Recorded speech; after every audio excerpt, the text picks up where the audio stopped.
Hello there, one and all. Thank you very much for tuning in and welcome to episode 5 of our masterclass series live on YouTube. Joining me again in the virtual studio is Remi Pulverail of Les Indemodables and the Atelier Francais Des Matieres. Just to put those of you who may not have watched these videos into the picture a little bit, these broadcasts are somewhat different from the usual Love at First Scent series because here we delve a little bit more deeply into certain aspects of the industry and into the world of perfume creation. And the series that we're currently on is looking specifically at perfume ingredients. We've been looking at various pairs of ingredients so far, and the pairings that we have chosen reflect, in a way, the pairings of certain Les Indemodables perfumes. What you can see here is a special sample set of ingredients that Remi has put together, which you can get from his site, and also if you're in the UK from the Atelier site, you should find links to both of those in the video description below. And today, the perfume that we're taking our inspiration from is this one here, Iris Perle, a really, really beautiful, if I may say so, iris composition, which means that what we are looking at is an iris, but also we'll be looking at Mandarin. In fact, we'll start with Mandarin. But first of all, I should say a very, very warm welcome to you, Remi. How are you doing? Thank you very much for taking the time to join us. How are things? Everything goes fine. Thank you, Darius, and hello to everybody. It looks as though you've got some sunshine there behind you, a little bit more sunshine in Annecy today than I think there is better than a few days ago. We still have some snow on the mountains, and it's not yet really spring. Yeah, I think we're waiting for spring here as well. We were promised a bit of spring this week, but now the meteorologists have changed their mind. Lots and lots of comments coming through already.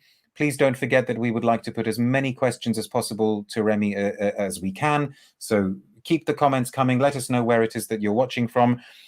But I think we should make a start. Now, it might make more sense for us today, Remi, to start with Mandarin, partly because I think iris has got so much more of a sort of romantic image in perfumery. So many times we talk of iris as being so special. Not that Mandarin is also not special, but also I have a feeling that we may have more to say about iris compared to the iris. The Mandarin maybe will be a little bit less controversial. So let's make a start with the Mandarin.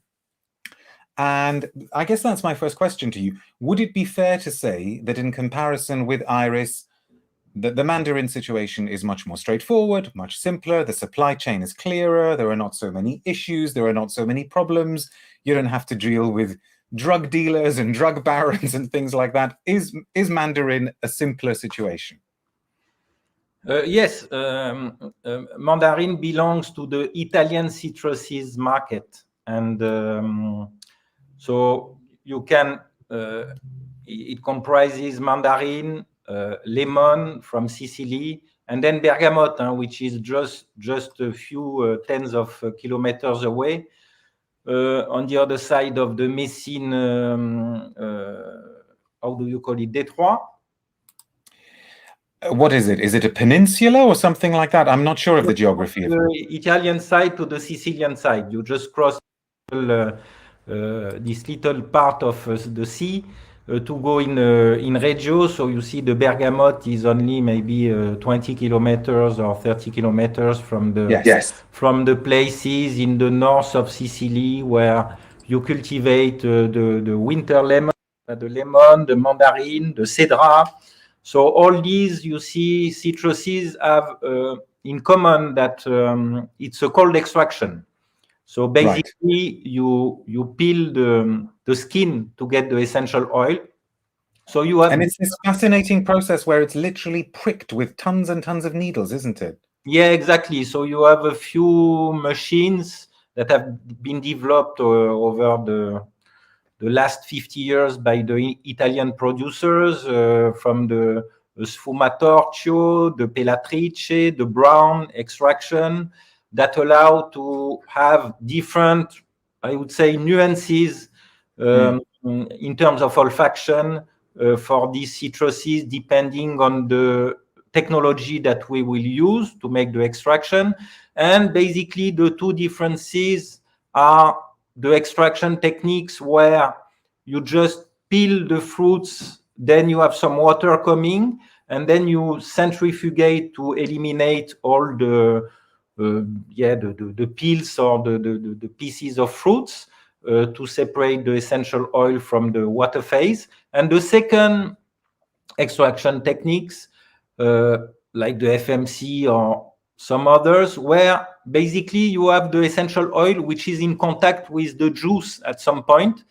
And here the olfactive profile will be maybe a bit more juicy and fruity and a bit less sparkling, you see. So depending on the machine you use, you will have some nuances around the olfactive impact. So on the Mandarin, it's a bit special because the crop basically is between October and let's say December, more or less. And so basically, depending on the machine you use, we talk about the green Mandarin and the yellow Mandarin, and then the red Mandarin, which is the late season fruit. But basically, what makes the difference in terms of color and olfaction is really the equipment you use, and not really the fact that green Mandarin oil is from the early crop and yellow Mandarin oil is from the heart of the crop, let's say. So sorry to interrupt you, but it's not the color of the fruit that's different, it's the color of the oil.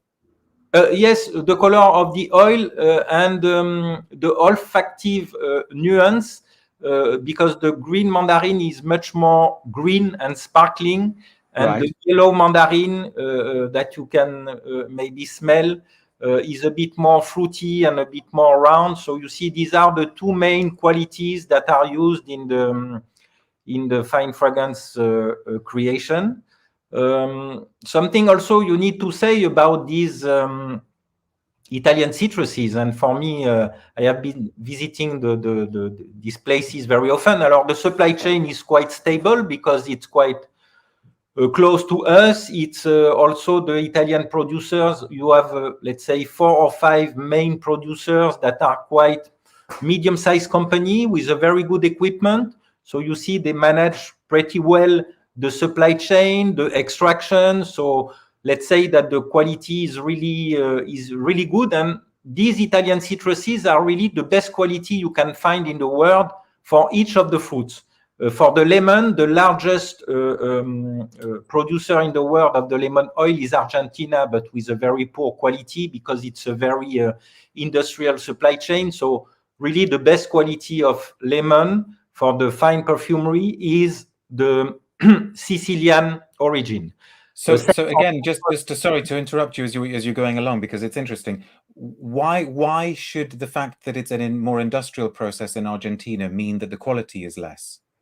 Well, first, because the volumes at stake are totally different. In Argentina, you multiply the volumes by 1,000 maybe, so you see it's a massive industry.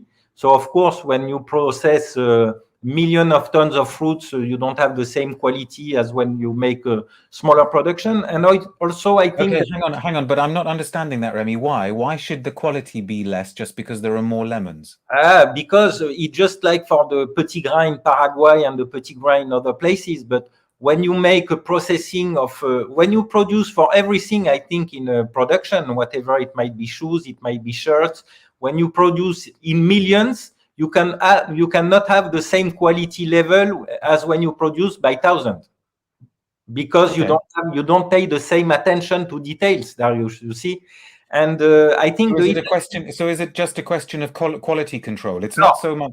Yes, and also the fact when you manage smaller volumes, and I think the Italian also producers have a better technological equipment and are really in innovation, and they are really looking at the details, which is not the case in Argentina. In Argentina, they try to produce the higher volume with the better yield, which is not, you see,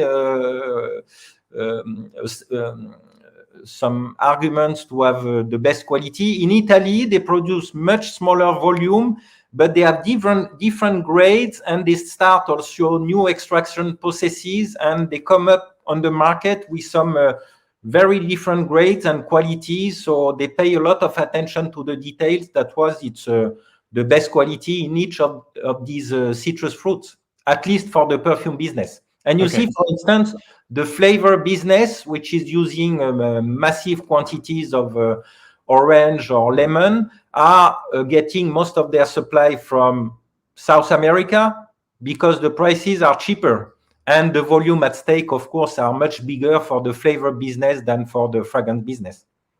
Okay. And of course, now I interrupted you and I don't know where we were, but I think you were basically talking about how the different qualities are the highest that you can find in Italy. And you sort of started comparing it with the lemon, the Italian lemon with the Argentinian lemon. But I don't know if you were going to say any more about that before I interrupted you. No. Yes, this is correct. And does the climate in Italy make a difference as well? Somebody's asking that. Yes. Is the Of course. Okay. And the best example, so is not Mandarin for the climate, but bergamot, because you see bergamot, it's interesting. It's almost growing only in Calabria, in the Mediterranean space, because many people try to grow it in other Mediterranean countries, because you see lemon and mandarin, you can find it everywhere around the Mediterranean Sea. And bergamot, it was not possible just because the bergamot needs and has a kind of microclimate in Reggio, Reggio area, where the temperature between night and day, the difference in temperature is quite low. So you see, it's not really freezing, and the temperature does not go in too high in winter time, because the crop season is between December and February, more or less, for bergamot. And this microclimate is really specific and works fine for bergamot, and that's why people cannot grow it elsewhere. Alors, it has been grown in Ivory Coast, bergamot, but with a much lower quality, but not really possible around the Mediterranean Sea. And you see, it's quite interesting because here it was really a question of climate. So you very, very kindly sent me two different Mandarin oils, a yellow one and a green one, both from Sicily. I've got the green one here and the yellow one. Now, am I imagining something, or is there almost something about the green one that is a little bit animalic? Yeah, I wouldn't say animalic. I mean, you're allowed to say if you think I'm completely wrong. Yeah, no. This is not the first comment I would have around the green mandarin. But you see, yeah, it's more. You feel the rip of the fruit, and it's really more a bit more metallic. Maybe the green mandarin, and the yellow mandarin will be more round and more fruity. You see. Alors, the bad, I remember when I started in perfumery at Charabo, it was fun in Grasse. There was a perfumery school, so I started there to learn how to smell. And Mr. Gilly was the director of this perfumery school, and he taught me how to. He shows me some bad mandarin qualities, and you see when the mandarin oil is not very fresh, that you keep it too long in stock in bad condition, it turns a bit the smell of fish. And it's interesting because the mandarin is a very sensitive oil. And I hope that in the samples you have, which are ours, you don't have the smell of fish, which can come when the mandarin are a bit, yes. No, I'm not getting fish. I think what I was thinking is that, for example, I'm not a perfumer, but if I wanted to make like a leather perfume, yeah, it feels to me that the green mandarin would be a more interesting kind of top note for a leather perfume than the yellow one. Okay. Yeah, might be interesting to ask to a perfumer how we would see the accord, but yeah, I see what you mean. Combined with the leather accord, that probably the green mandarin would have a better fit. And I said a few minutes ago in the introduction that the supply chain for Mandarin is a lot more stable, a lot more honest, a lot more transparent. We've talked in the past episodes about supply chains that are not at all transparent. Do you think there's any kind of particular reason why with Mandarin it's been okay and there haven't been any problems? How come it's happened that way? I would say it's first we must pay a tribute to the producers over there that have been very professional, I think. that have grown their business but keeping some important values. And yeah, that manage really to make a good quality product, and also to be a professional about and fair about the producer of fruits, to keep them motivated and keep the plantation alive, and also to be able to sell a premium product which is more expensive than some other origins but with a better quality. So for me, it's a good example of yes, a supply chain that has been well managed overall. Nothing is never perfect, but yes. So you see, it's yeah. We must thank you, the Italian producer, for doing this kind of good job. And now their qualities are recognized by all the perfumers in the world as the best one for many, many years. And they try year after year to keep up with this reputation, and it's good. So it benefits them actually to maintain the quality, and it sort of works, which is good to hear. Now, if you're a perfumer, and okay, you also don't consider yourself to be a perfumer, but you've had a lot of training and experience, you know, when you're presented with the different citrus oils, like, let's say, lemon, bitter orange, sweet orange, mandarin, I don't know, grapefruit, lime, what are the kind of key pointers that you keep in your head that make you think, aha, so this is a mandarin and it's not a lemon, or it's not a grapefruit? You know, what are the kind of characteristic odor profiles? Bon, I would say that, alors, the bergamot, if we start, because this is a bit the king for me of the citrus fruits on the palette. The bergamot is very floral and very round, and yeah, for me, you have a lot of common molecules with the lavender. You see, you have this coumarin also facet in the bergamot, so it's a bit sweet. It's a bit like a candy, and it's really a oil that I really love. The mandarin is more metallic, probably, you see, Okay. the characteristic. And the lemon, alors, in the very good qualities of lemon, you have also some facet of the verbena, you see? Verbena, yeah. It's both very sparkling, and for me, there is this citral verbena note a little bit, which is also very nice.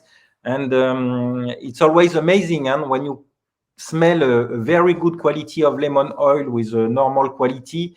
I always say to the young perfumers that are coming to our lab, when you want to smell the palette of a perfumer, always ask to smell the cheaper ingredients. And this is where you will see if the guys who elaborate the palette made a good job or not. Because the rose or jasmine, everybody has a good one. But if you smell a lemon, if you smell a rosemary, if you smell even a mandarin, which are quite cheap or not very expensive ingredients, you can see if the people did a good job in the selection of their ingredients or not. Interesting. That's an interesting one. Is mandarin oil particularly expensive then? I guess you've told us that it's not.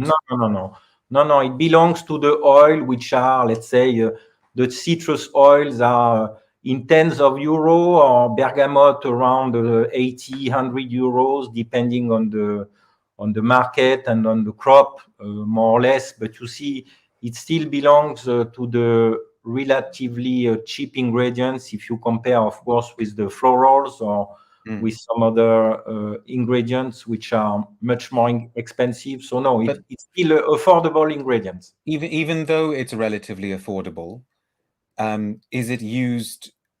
Is it not used very much in mainstream perfumes? Because you know as well as I do, almost every single mainstream perfume that you get in the list of notes, it's either going to be like bergamot or mandarin or orange or something, and yet we smell those perfumes. You know, so many of those perfumes that you can go to Sephora or Douglas or whatever, and you smell them, and you don't actually smell anything particularly natural feeling at the top. You know, I'm smelling these blotters here. And it's like if I close my eyes, I've got the fruit right in front of me. It smells almost like a photograph. So even though they're not so expensive, Yeah, you're right. Why they're not used so much? Alors, orange and lemon, you can find it far below $10 a kilo, Darius. So you see, alors the grades coming from Florida, from Brazil, and from Argentina, which are very cheap grades and very poor qualities. So this is used in all the perfume, by the way, because on the palette of ingredients, usually the perfumers, they always have a cheap quality of lemon or orange and a bit more expensive. So you see between $5 and $10 and $100 for the bergamot, already you have a large range. And then in each quality of the naturals that you have on a perfumer's palette, you have, for the same product, cheap ingredients and a bit more qualitative ingredients. Because, as we said, you have different grades of bergamot, of lemon, from different origin, and from very cheap and bad quality to more expensive. So that's, most of the time the perfumers have the ingredients that the buyers want to want to put on their palette, but you see, it's really a question of selection, and then it's a question of budget that you have. Again, as we already discussed in the previous times. Yes, it depends on the budget that the perfume brand will give the perfumer from the fragrance house to make the formulation. If you have a very low budget, you will use the cheap grades of ingredients. Okay, no, that makes sense. And one final question about Mandarin, because we need to move on to Iris. And this was a question I had on my list as well. So thank you very much to EcoJock, who is curious, what happens to all of the waste? You know, like after it's been peeled, what happens to all the flesh of the fruit? Is that used for anything?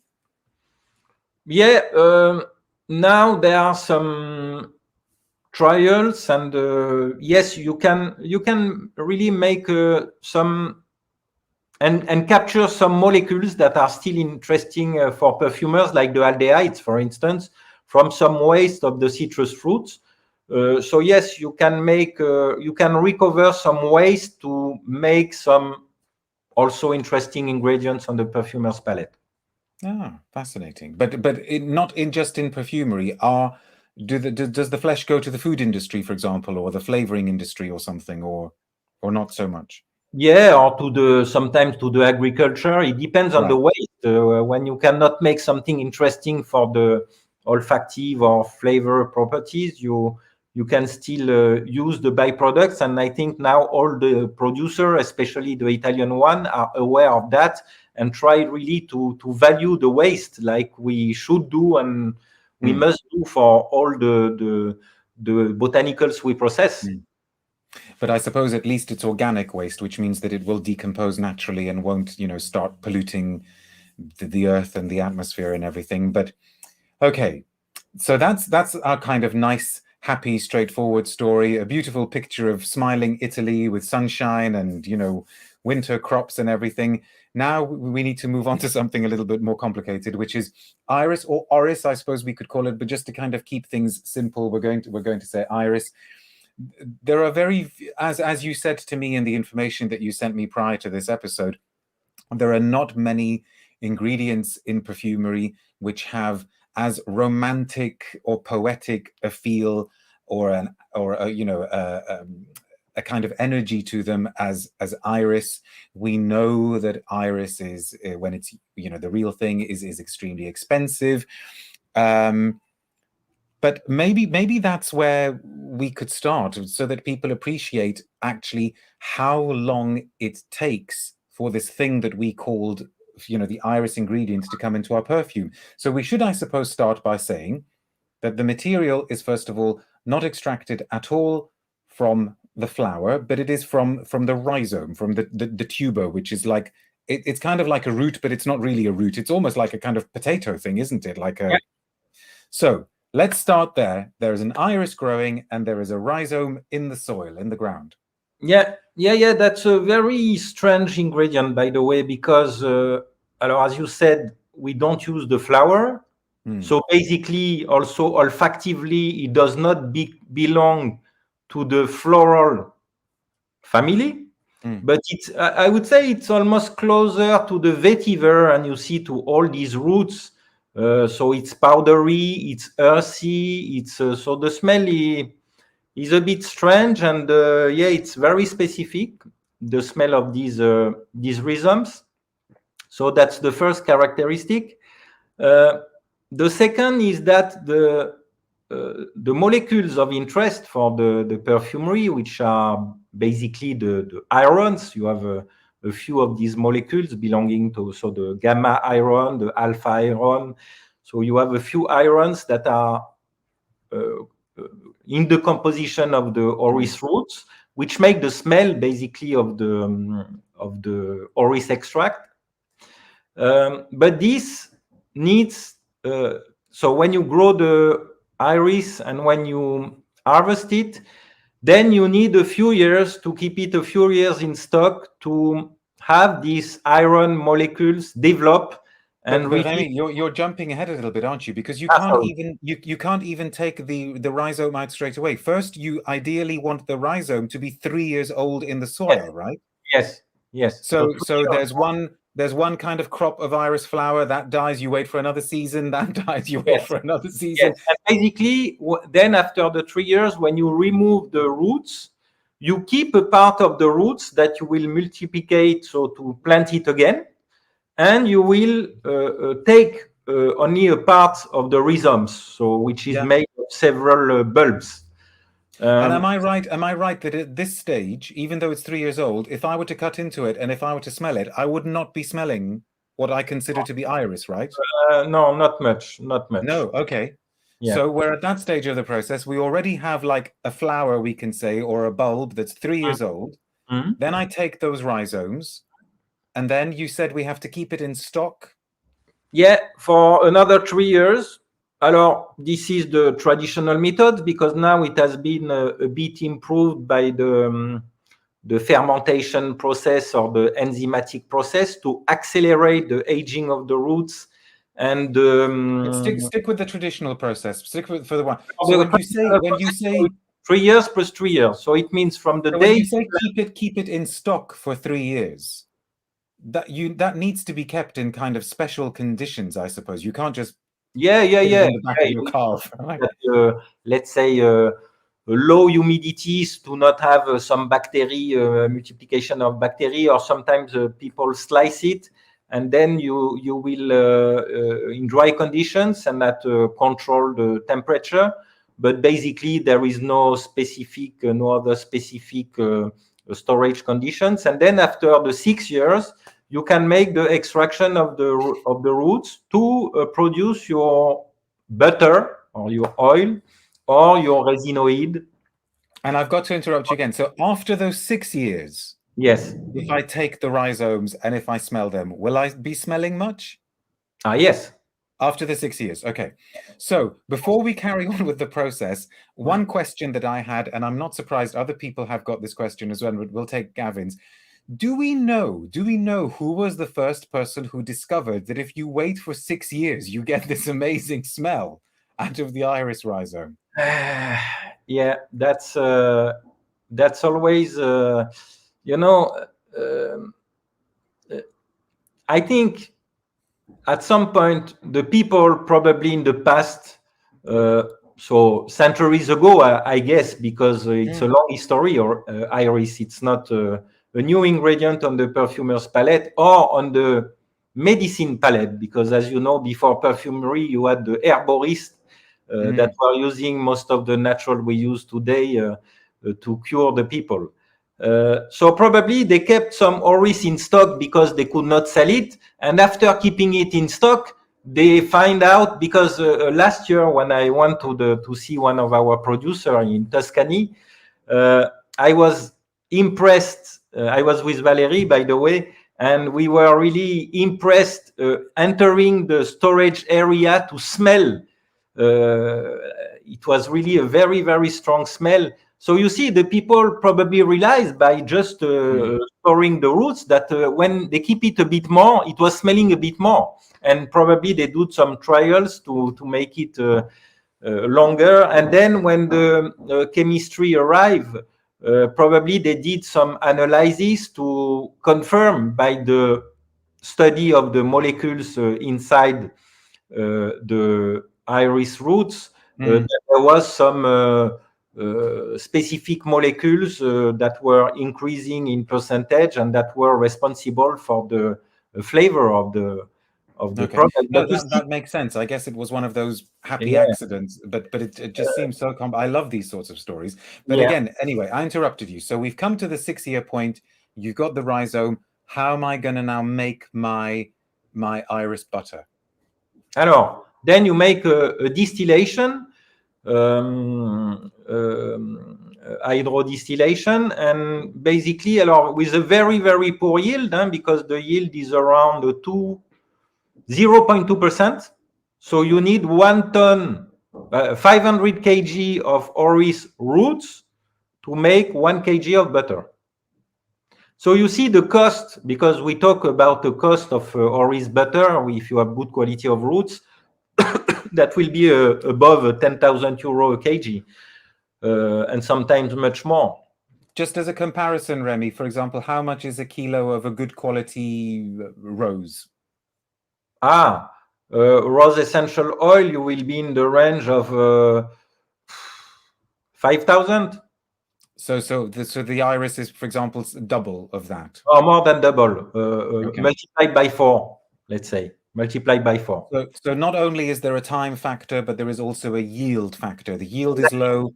So after you've spent all that time, after you've used all of your space to store the stuff, you also then don't get very much out of it.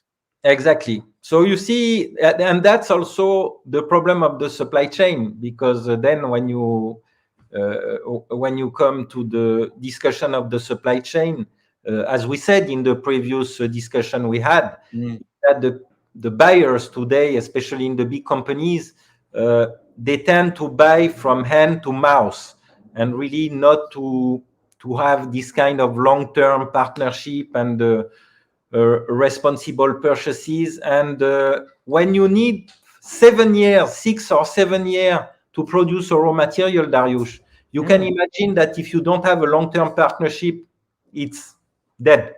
We will talk about it later on when we will talk about the supply chain drivers.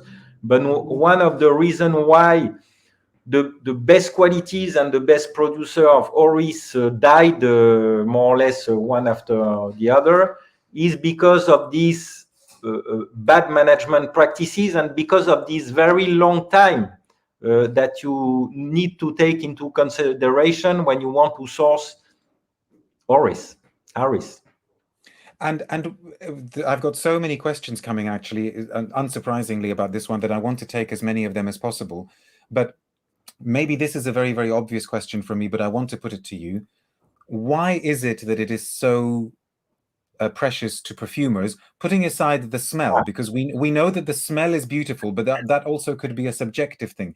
What else does it do to a perfume formula? Does it have like a kind of very particular effect, like sandalwood, in terms of blending things? You know, what's the magic that it creates in a perfume? First, Dariush, we must say that there is 2 botanical species that are used by perfumers. Okay.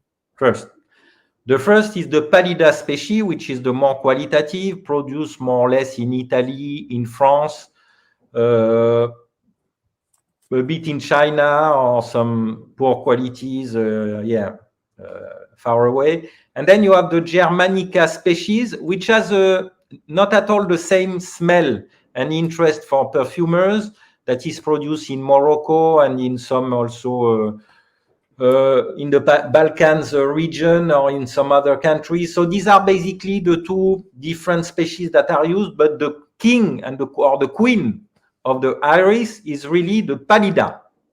Okay, so, and here the mother of pallida. This is the pallida, and this is the Germanica here that I've got. But anyway, you carry on. Tell us what the differences are. And voilà, so you will see the difference in smell. Alors now, when we come on this is a personal feeling, but when we come on this ingredient on the perfumer's palette, it's quite interesting, because you see the smell is not very good, Dariush. When you smell it like that, It's not Oh, I like don't know. I think it's beautiful. okay. But for me, it has. Anyway, carry on. You see, this is the difference between English and French, and Darius. We don't have at all the same the same taste. Yeah, but Which, I'm not really that English. But anyway, carry on. Carry on. You carry on. yeah. No, I mean, when you smell orange flower or jasmine, you see it's probably more sexy than orris. Some people like orris, but I would say if you make it smell in the street to some people, most of them, they will not find it fantastic. But anyway, Yeah. the strange thing with orris is that when you put it in a formula, for me, it's a bit like ingredients like ambre gris, or you see, it's difficult to define what is the impact. Of course, it brings this powdery note and this, but I would say that you see the difference when you have good quality orris in a perfume and when you don't have. You can see the difference when you remove it. Okay. You see what I mean? Because it has something, it's a bit like a kind of sauce in a dish that will have the ingredient liaise, and ambre gris is a bit the same. You see, it's very difficult to explain what it brings. I think in the also in the when you smell it on skin, and after a while on the base notes, you see it brings some elegance. This powdery, when you smell a Chanel 19 or some others, very nice orris or iris from Hermes, or even the Iris de Prada, which was a very nice creation. Yes, you can smell. So it is actually something magical, as you're saying. It is something quite hard to describe, the Yeah, effect. and you see the Iris Perle from Les Indemodables. It's more. We have been more working on the green facet, and afterward the powdery facet. So it's a very classical, I would say, creation, but it's elegant. It's just like a Chanel dress. You see, it's not very complicated. It's not very fashionable most of the time, but it's just elegant, and that's it. And it's a timeless elegance for me. Orris and the perfume, the nice perfumes containing orris are have this timeless elegance. And don't ask me why, and it's probably difficult to ask. You should ask to also a perfumer, because it would be interesting to know. But the problem is that today there are not almost no perfumers that can afford to use these incredible quality of orris, because they don't have to they just don't have the budget to work with this ingredient. You see, in this bottle, we put 200 euros in the cost price in the formula of the fragrance, just for the orris. So because Antoine Lee, who did it, he doesn't have any budget constraints, so we can really use it, so we can smell the impact. But you see, when we talk about this kind of prices, and when you see that the budget the perfumers have to make the formulation for the big brands, you cannot talk about authentic orris, or you see overdosage or whatever. Because am I right in saying as well that if you just wanted as a perfumer not to use the iris material, but you just wanted to use the irones as a kind of, that also sometimes they are more expensive than the iris, because first you have to get the iris material to then extract the irones. Is that right? Yes. You can isolate the iron from the iris. And then you have also some synthetic molecules that are more or less in the same olfactive range. But you see, Darius has all the synthetic molecules. It's a very simple interpretation, and far from the genuine one, because of the lack of complexity. It's just like when you talk about ambre gris and ambroxan. It has nothing to do. Even if the perfumers tell you that they could get close to, no. They could not get close to. You see, in the Ambre Suprême, where we put 10% of ambre gris, you can smell it's impressive, and you cannot do that with ambroxan. So you can find some ersatz, but they remain ersatz, and that's the same for orris.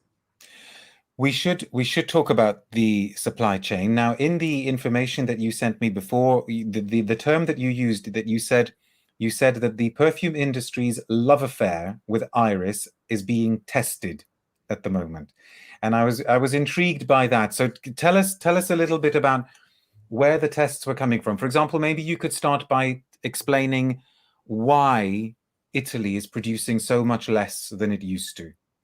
Because the perfumers no longer can afford to use very expensive material. That's the reason. So, and basically the produce, and also Darius, the second aspect. So this is the first aspect. So it's a question of budget that the perfumers have to make a formula where you cannot put inside a lobster or caviar, you see, because it's too expensive. And the second reason, as we said at the beginning, is the management of these supply chains, where you need to really have this kind of long-term partnership, because it takes 7 years before you see the commitment for a buyer of fragrance house to say to the producer, okay, now you plant for me 1 hectare of orris, and I will come back in 6 years' time to. So you see, I think the companies today, they don't have anymore this long-term view on the supply chain, and with orris, it's just impossible to manage if you don't have this kind of long-term view and partnership with the producers. So I think that the both reasons, the price and the management of the supply chain, were the two issues that killed more or less the beautiful and the extraordinary Italian supply. So what were some of the examples of the bad management? What did people do?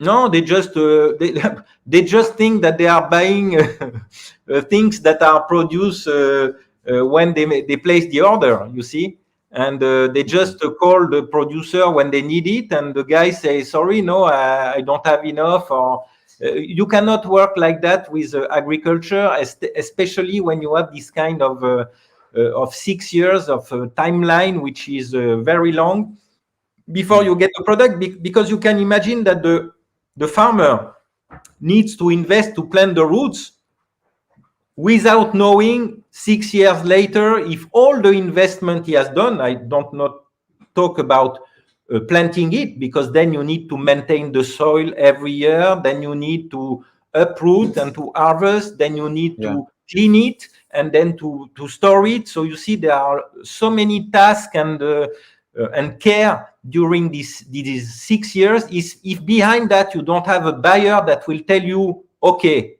you can plant, I will be there in 6 years' time. But it's just impossible, because today the buyers, they are just buying the natural just as if it was available all year long, and looking for the cheaper price, and trying to, you see, so that's really the problem with some of these agricultural products. You said that there's also less and less transparency in the supply chain. So which part of the process are people trying to, be less transparent about? What are they trying to hide?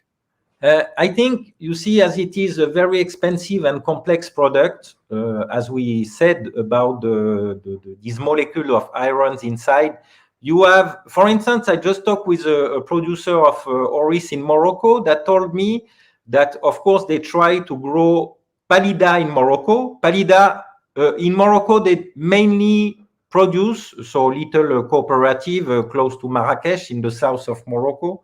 They grow the Germanica species, which is one of the biggest producer in the world of the orris Germanica, Morocco. And they start to plant and try to plant Pallida. And this producer told me, no, we will stop this crop, because the Pallida is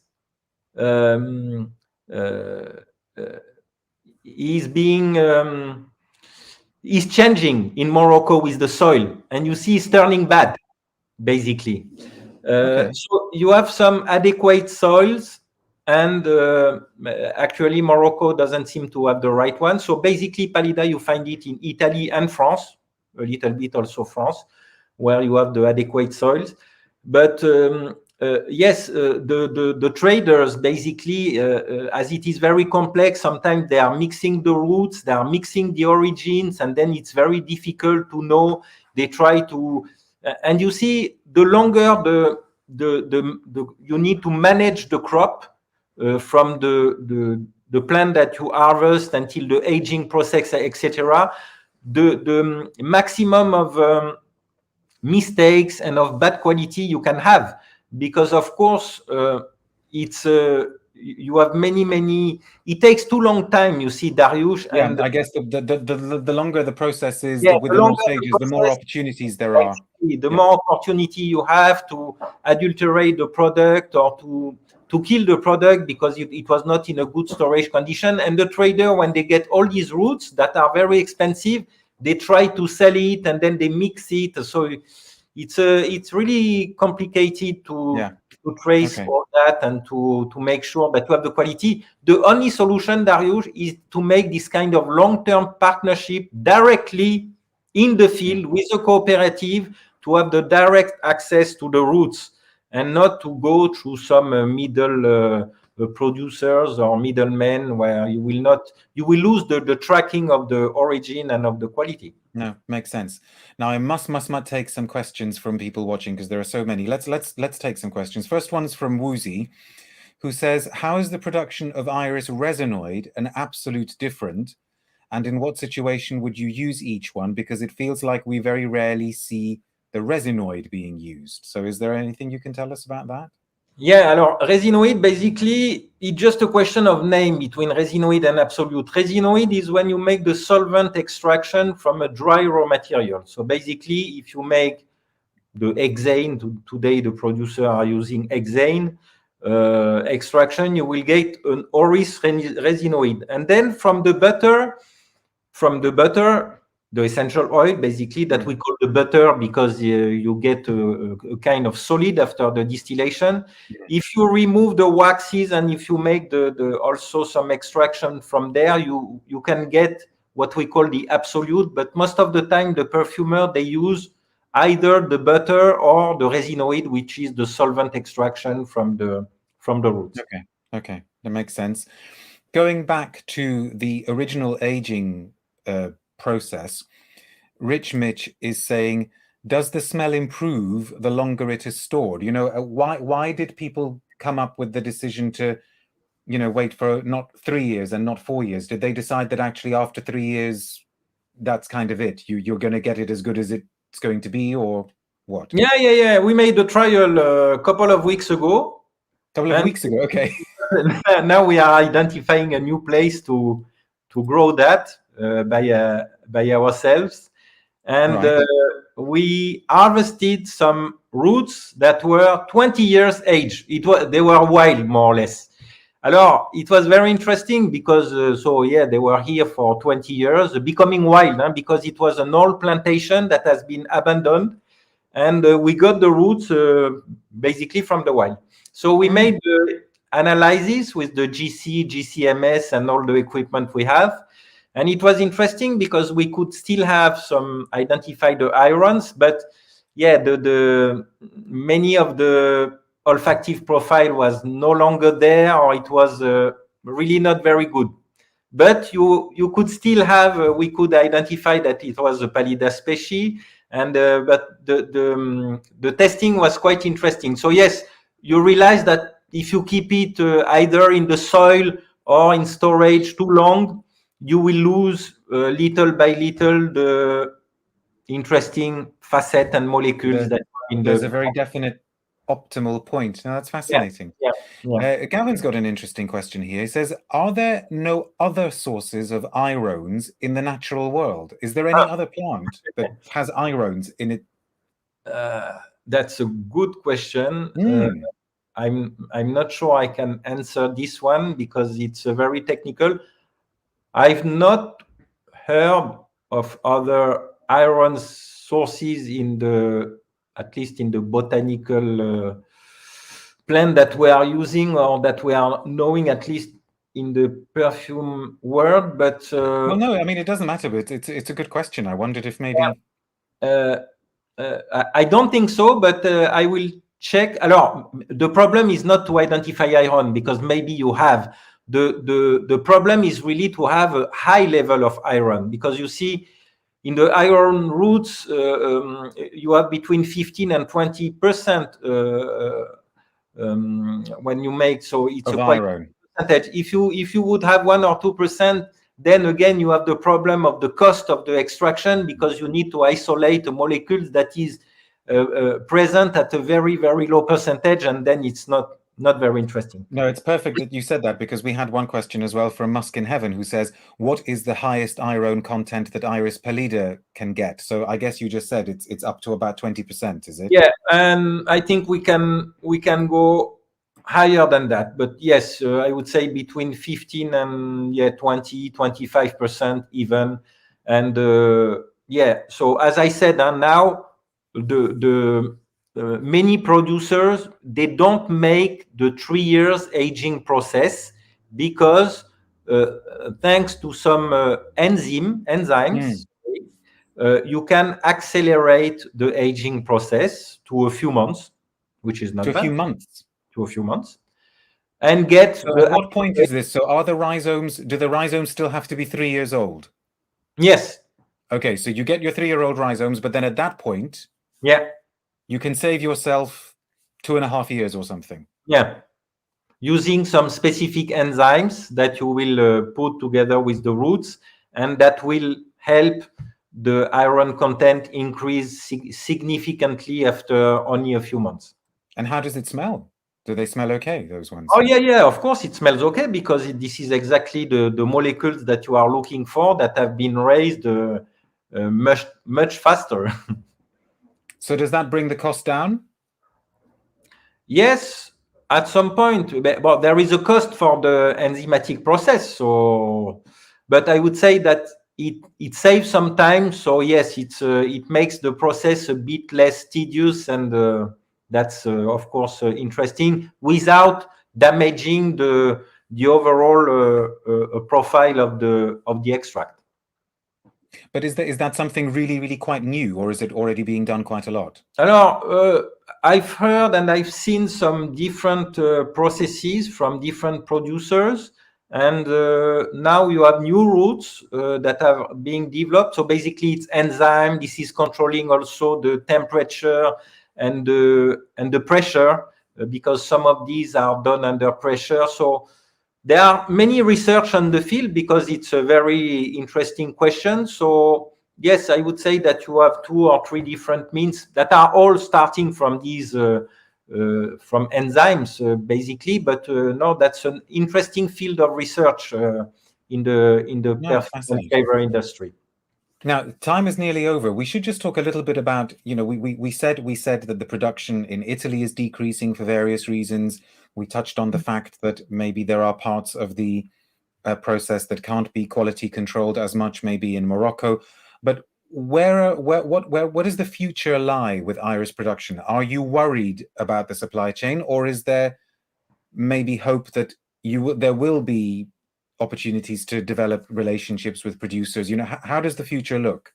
No, the future look as usual. The future look that the big players, yes, are developing some, I would say, cheap grades, and yes, things that are looking for the price and the volume. They will develop cheaper origins, where the labor cost is lower, where the process will be quicker. Okay, so that's one market.